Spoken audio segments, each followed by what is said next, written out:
Place à l'invité politique. Je reçois ce soir Renaud Muselier, le président Les Républicains de la région Provence-Alpes-Côte d'Azur. Bonsoir. Ça fait longtemps qu'on ne vous avait pas entendu. Vous mettiez à l'écart en attendant de voir comment ce grand chamboule-tout allait retomber? J'ai dit très tôt que M. Fillon ne devait pas être candidat. Il est resté candidat. Depuis, vous êtes retiré? Non, je soutiens les candidats de la droite et du centre et je souhaite qu'ils gagnent et qu'ils soient nombreux. On a perdu les présidentielles, on a perdu une élection imperdable. Bon, maintenant, il faut que notre famille politique, qui est un peu cabossée, incontestablement, mais qui est présente, qui fait son combat, doit avoir des parlementaires pour avoir une vie démocratique à l'Assemblée nationale. Ça va être un peu compliqué quand même, par rapport en tout cas aux attentes qu'il y avait il y a, j'allais dire, quelques mois encore. On va regarder notre intention de vote. C'est le dernier sondage avant le premier tour de dimanche. 30% pour les candidats de La République En Marche, LR-UDI 20%. Le Front National 18%, la France Insoumise en baisse et le Parti Socialiste toujours très loin derrière avec 8%. Vous les lisez comment ces chiffres-là? Mais on monte, toutes les semaines on monte, chaque fois que vous avez un sondage on monte. On a perdu une présidentielle, il est normal qu'il y ait une adhésion pour le président de la République et qu'il cherche une majorité. Je constate que les socialistes ont disparu à 8, que Mélenchon subsiste à 11, que le Front National n'arrive pas à percer et que nous, malgré tout ce qui nous est arrivé... Vous dites on a notre place encore. Mais on défend quelque chose. On croit en quelque chose, on croit dans un programme, on croit dans un projet, on croit dans la France.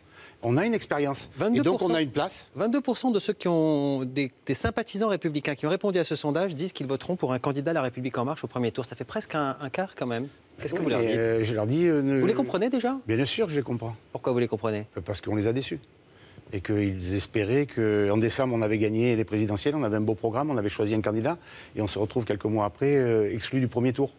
Donc ils ne peuvent être que déçus. Pour vous, c'est à cause de ça uniquement, ou ils se disent, maintenant, vu que c'est comme ça, vu que la donne politique a changé, autant que ça marche pour la France? Mais je le souhaite aussi, de tout cœur. Aussi. Mais bien entendu, je veux que mon pays marche. Donc vous pourriez être, par exemple, ministre du gouvernement Macron? Non. Et non. Pourquoi pas? Non, parce que je ne peux pas me retrouver dans une situation un peu gênante et embarrassante comme sont ceux de mes amis qui aujourd'hui ont donné des investitures, par exemple, à des gens qui combattent. Défendent une hausse de la CSG alors qu'ils voulaient une baisse. Il faut avoir une cohérence dans la vie politique. Par contre, je veux que le président de la République réussisse. Je veux que la France réussisse.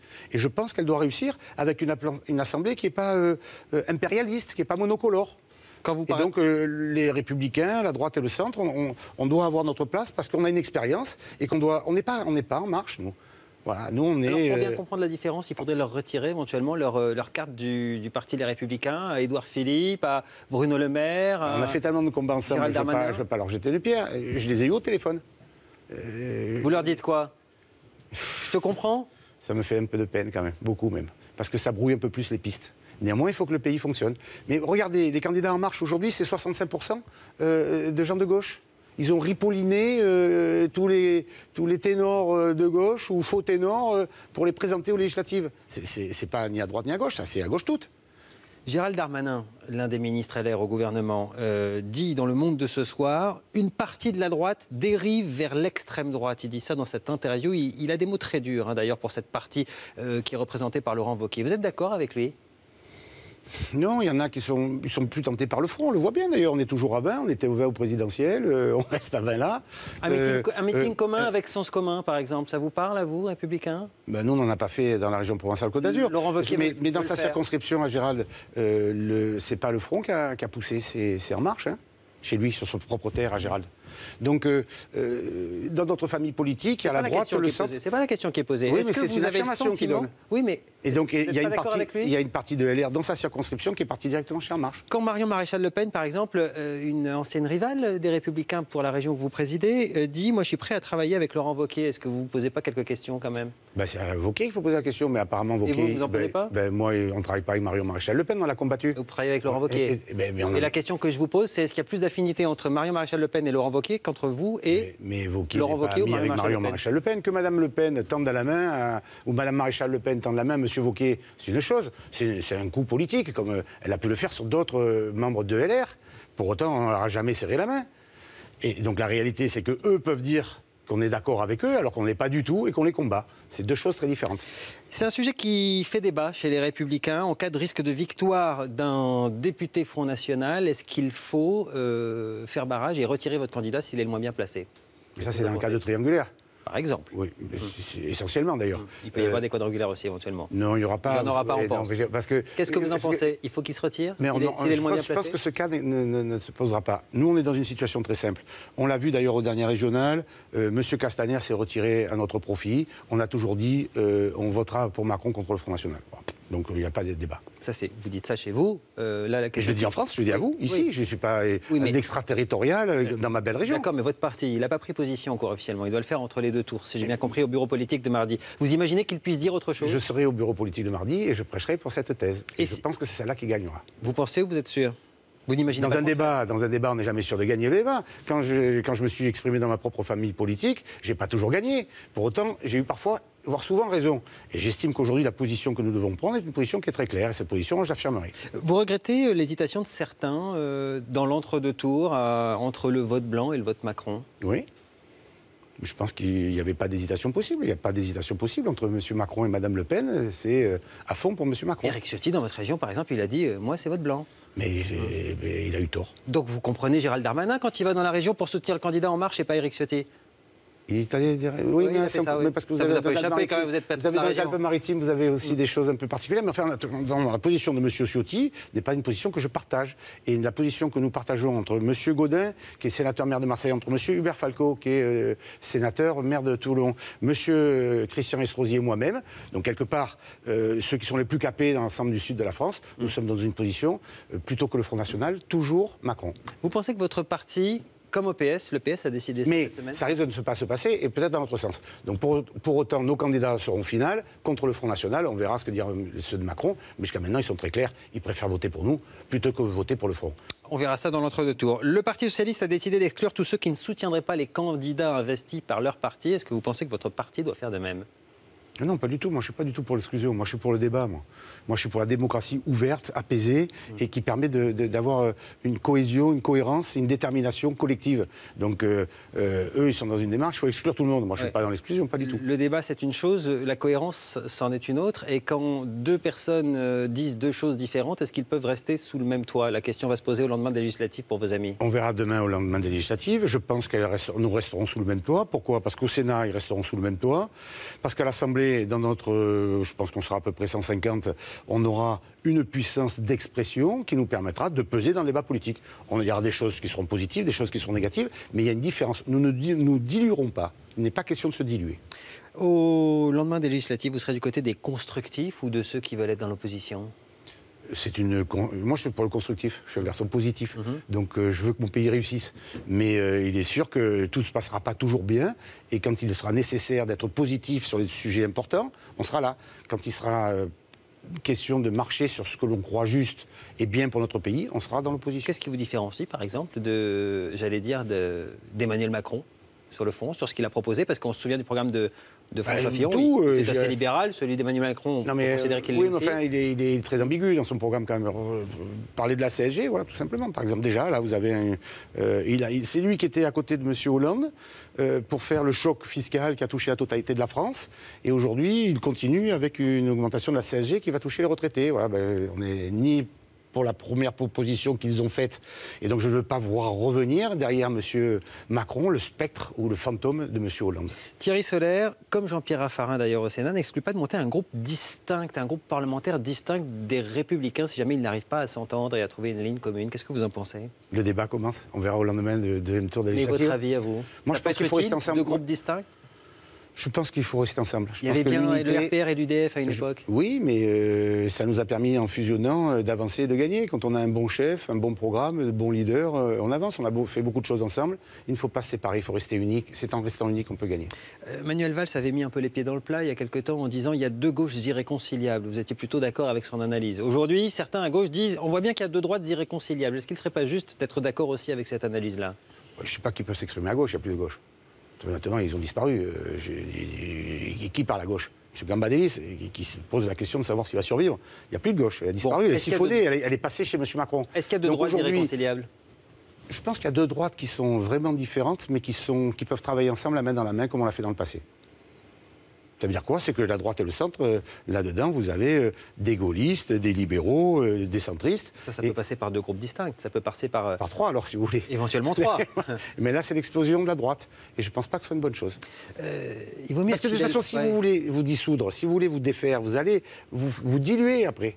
Et donc, vous n'avez aucune force politique. L'intérêt, c'est d'avoir une force politique, d'un poids politique. Aujourd'hui, quand vous avez une majorité monocolore qui est pilotée par un président de la République et qui a tous les pouvoirs, qui prend tous les pouvoirs dans ses mains, dans sa main, et qui présente son programme petit à petit par tranche, et on le voit dans le cadre de la loi travail, pour essayer d'avancer plus ou moins camouflé, on se retrouve dans une situation où en face, on a besoin de dire ça on est d'accord, ça on est contre. On doit le faire ensemble, ça, j'ai bien compris. Mais la question est de savoir si vous pouvez être dans le même groupe de gens qui pensent des choses aussi différentes que vous. Vous disiez tout à l'heure sur le cas d'Éric Ciotti, moi je ne suis pas d'accord quand il préfère le vote blanc au vote Macron dans l'entre-deux tours des présidentielles.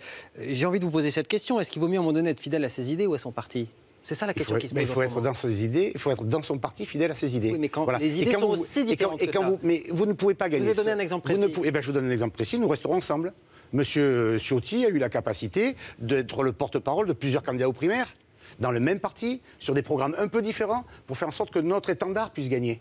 Or, aujourd'hui, nous sommes dans une situation où, je vous l'ai dit, vous le savez très bien, notre parti est un peu cabossé. C'est évident. Pour autant, M. Barouin tient la maison, fait campagne. M. Accoyer tient le parti, fait campagne. M. Jacob fait campagne. Et on voit bien quand même que là, aujourd'hui, on est tous derrière. Alors, le bilan des courses, on l'aura au soir du deuxième tour des législatives. Et on verra bien, entre les deux tours, comment se comportent les différents candidats.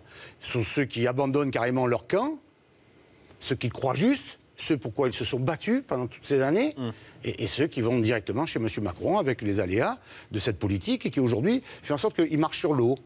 Ben voilà, il a cette chance aujourd'hui, il transforme le plan en or. Vous parliez de bilan. François Barouin a commencé à le faire un petit peu et dit si on en est là, c'est à cause des primaires. Vous êtes d'accord avec lui? C'est évident.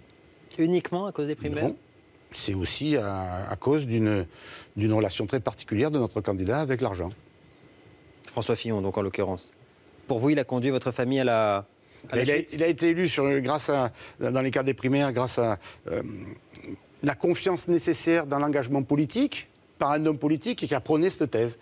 Et il n'a pas pu suffisamment bien se défendre et donc cette confiance a été annihilée. Vous lui en voulez encore aujourd'hui? J'en veux beaucoup, oui. J'en veux beaucoup, comme j'en veux beaucoup à ma famille politique d'avoir pas su trouver une solution à cette impasse. Votre avis sur ce qu'a réalisé Emmanuel Macron au milieu de tous ces grands chamboulements, écarter comme ça le Parti Socialiste, écarter d'une certaine manière, même si c'est dans une moindre ampleur, les Républicains et l'UDI, prendre la présidence et, j'allais dire, un premier bilan peut-être après 3 ou 4 semaines de présidence? Grand sens tactique, belle mécanique. Très belle réussite, respect, chapeau, bravo. Il est président de la République, je serai un soutien du président de la République, je veux que notre pays gagne. Alors, si vous étiez candidat, ce qui n'est pas votre cas, et que je devais voter dans votre circonscription, je me dirais, bon, bah lui, il est avec Emmanuel Macron. Non, parce que je défends autre chose. Mon programme n'est pas le même, notre programme n'est pas le même. Mais nous voulons quand même que notre pays gagne. Quand je vois les candidats d'En Marche, globalement, ce sont des amateurs, ils ont été choisis presque sur Internet, ils ont fait un week-end de formation à Paris. C'est peut-être même un avantage, non? Par les temps qui courent. Je sais pas, d'être un amateur et pas un professionnel de la politique. Oui, mais dans le professionnel, il y a pro. Hein. Et il n'y a pas profiteur d'un système. Hein, c'est pro. Si vous voulez vous faire opérer par un pro, vous prenez un chirurgien, vous ne prenez pas un étudiant en médecine. Si vous voulez faire construire votre maison, vous prenez un architecte qui est un pro, vous ne prenez pas un étudiant en 4e année. Pourquoi on ne fait plus confiance aux pros, selon vous?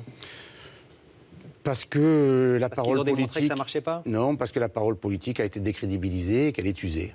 À cause de tous ceux qui ont été au pouvoir au fil du temps. À cause des pros? Peut-être à cause des pros, mais en attendant, c'est ceux-là qui reviennent. Monsieur Ferrand est un pro. Monsieur Bayrou, il vient d'où? C'est un pro. Donc vous retrouvez dans un schéma où il y a une ambiguïté permanente. Dans l'ambiguïté permanente, on met la suspicion sur la classe politique et on rentre dans le dégagisme.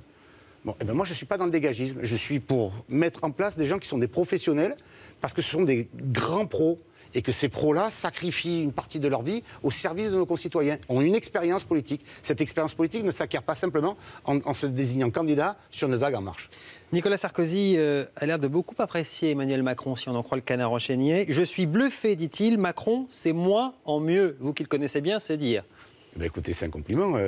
C'est sûr que les rapports de M. Sarkozy avec M. Hollande n'étaient pas bons. Quand on a été président de la République, c'est quand même une charge énorme et je pense qu'il doit être plutôt satisfait de voir une personnalité très différente de M. Hollande. Vous le voyez encore, Nicolas Sarkozy? Oui, tout à fait. Et il vous en parle d'Emmanuel Macron, j'imagine?